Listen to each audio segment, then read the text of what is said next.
I've prepared a few words for this rivalry. It deserves it.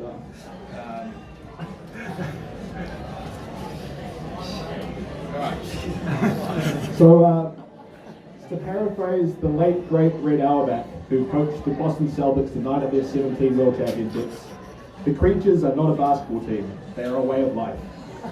Truer words have never been spoken. The Creatures name encapsulates our very essence. We're a group of relatively polite blokes, but once anything involving the Unimates Open Sea Basketball League is brought up, we turn to beings barely resembling humans. We become creatures. Now every great team or athlete needs an equally great counterpart or rival to become legendary. Ali had Frazier, Bird had Magic, Conor McGregor had that old dude in the pub in Ireland.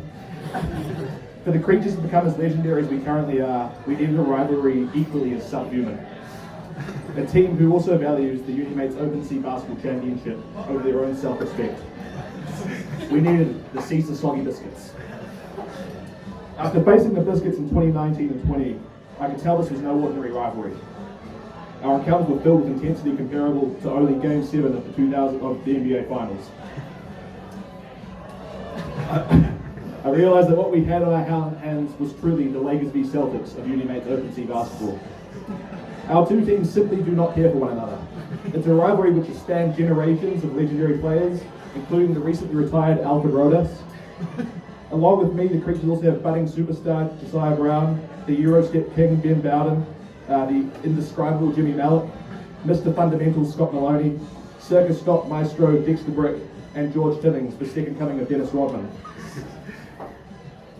Outside of the star attractions, the rivalry has also had tense interactions, historic performances, including Brad Winter's famous 26-point performance back in 2020, and Hall of Fame worthy moments.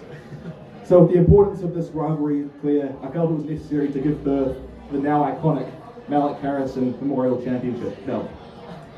Although unfortunately the Creatures do not have the belt after the Biscuits pipped and edged out the Creatures in the dying moments of Monday's final, I've been crying myself to sleep every night since. So I'd like to give full credit to the Biscuits and recognise how much I value the belt and our rivalry. I know I talk a lot of rubbish.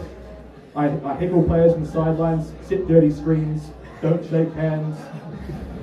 I also don't back up a lot of it. So from the bottom of my heart, I'd like to bury the hatchet. I'd like to apologise to absolutely nobody. The second place Creatures do what the fuck we want.